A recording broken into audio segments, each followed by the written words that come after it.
Jen Marlowe.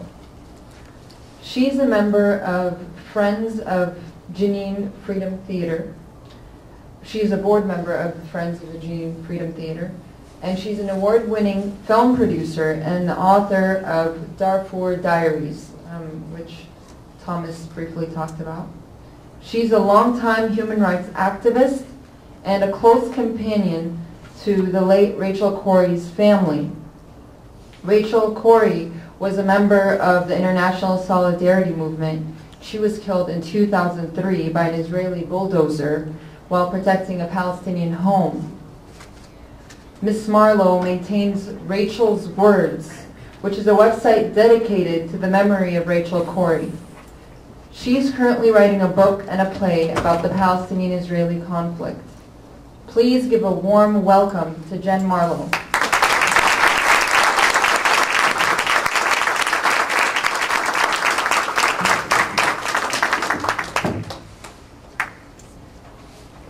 Too short to stand behind those things. It's really a privilege and an honor to have the opportunity to be here to show Earnest Children and get a chance to talk a little bit about the work that's happening now at the Jenin Freedom Theater.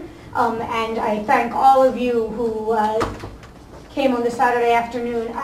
I just want to say a few things very quickly before watching the film. First, I want to tell a quick story behind the t-shirt that I'm wearing, because I think it's very connected to why we're all in this room together today. The t-shirt says in Arabic and in English, "We will not be silent." And that phrase came from a group, a student resistance group in Nazi Germany called the White Rose Student Movement.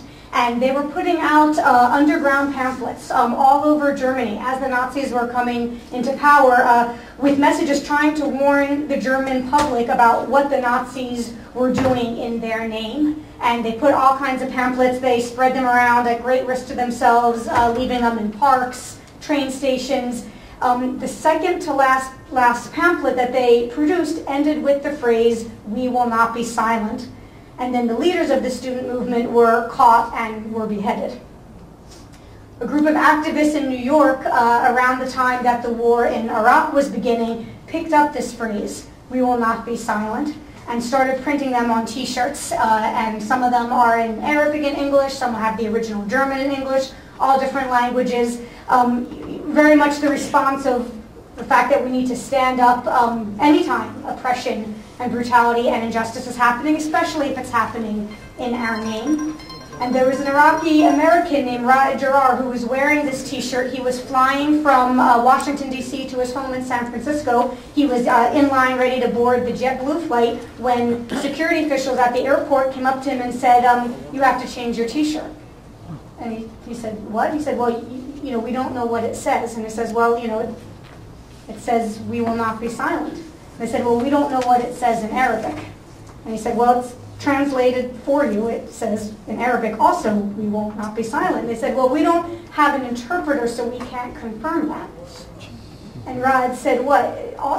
Arabic is suddenly a terrorist language?" And they said, "Wearing Arabic on a t-shirt getting onto a plane is like walking into a bank with a t-shirt that says, 'I am a robber.' If you want to get on this plane, you'll have to change your t-shirt." And Raed had to get on that plane. He wasn't able to miss that flight, so he did change his t-shirt. And then when he got off the plane in San Francisco, he immediately called the ACLU, the American Civil Liberties Union, who opened up a case against JetBlue, which they won. And it's wonderful that Raed won the case.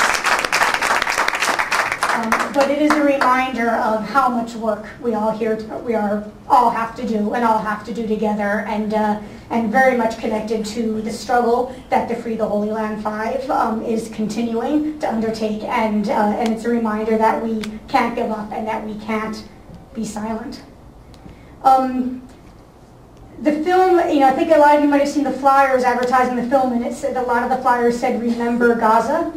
And I think, like me, probably many of us sitting here today, it will be a long time before we get the images of the devastation in Gaza out of our minds, and the images of children who have suffered trauma that no children anywhere in our world should be permitted to suffer. And although the scope and the scale of the brutality and the violence that happened in Gaza was unbelievable, it's not a new situation. What the children suffered in Gaza in January and December was not new for Gaza and was not new for Palestine. And what you will see in Arna's children are kids in Jenin refugee camp, which is in the northern West Bank in Palestine, suffering very similar levels of violence and trauma and devastation. And you'll not only see the trauma and the violence and how it impacted and how essentially how occupation robbed these children of childhood, but you also see some pretty incredible forms of resistance. And we'll talk about this a little bit as well after the film in terms of what's happening at the theater today, because resistance, as we know, resistance to people trying to strip us of our dignity can take place in all kinds of ways and all kinds of forms, and art and culture and theater are absolutely forms of resistance. So I very much appreciate your being here, having the opportunity to watch the film together, and I look forward to getting a chance to talk more about what's happening at the theater today in Jenin Refugee Camp after we've seen the film. Thank you. The film is called Arna's Children, and the film follows the story of what happened to a group of children from Jenin refugee camp in Palestine.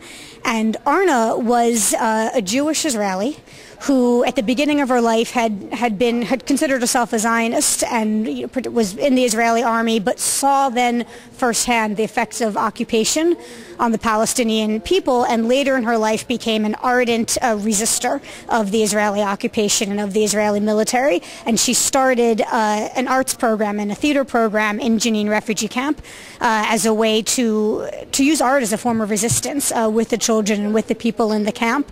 Her son Giuliano had gone with her when he was a young man and had filmed the children and had done theater classes when the kids were little, 8, 9, 10, 11, 12 years old. And then he didn't go back to Jenin for a long time until the invasion in 2002 when Jenin refugee camp was largely destroyed, and there was a huge invasion, huge battle, many people killed. And then Giuliano went back to try to find out the answer, what happened to these children that his mother had worked with, and his mother was Arna. What happened to Arna's children?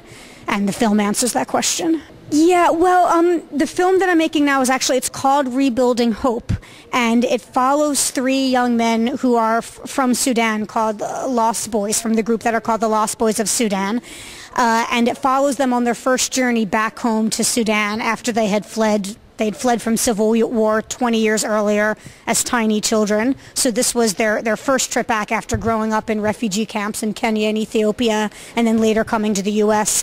And they were trying to find their families and their villages. They were trying to assess what's happening now in Sudan. And they were also trying to contribute back to their community by building a school and a clinic and drilling water wells. So the film follows their journey. Filming in the U.S. before their trip, and then we went back to Sudan together, and then came back to the States to try to launch their projects. And actually I was just back last month with them in Sudan as they're taking the first steps towards making the bricks to build the school and drilling the water wells.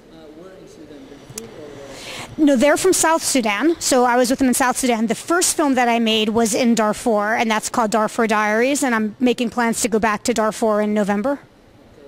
I think, it's always difficult to try to boil something down, to a quick soundbite, but I think the essence of the conflict in Sudan is one about resources and power, and there is a central government that is made up of just a few tribal groups that, and they basically have been a powerful clique ever since Sudan was founded, and they are interested in keeping their power, keeping their privilege, keeping their access to resources, and expanding that. And most of the rest of the country has existed in a state of marginalization. So when you hear about rebels in Darfur and in South Sudan and in Beja and Eastern Sudan and in Nuba Mountains, by and large it's people who are trying to get equal access to resources and equal political voice, people trying to get equality. It's really interesting that you asked me that question. Somalia is absolutely a place I've been thinking a lot about, wanting to learn more about, and have been trying to understand if there is something I can do, in Somalia with Somali people that can help the situation there, because I know the political and then the resulting humanitarian crisis in Somalia has been absolutely horrific, and that there's millions of innocent people suffering there. So you thinking about making a movie? I'd love to talk to you more about that. I would love to talk to you more about that.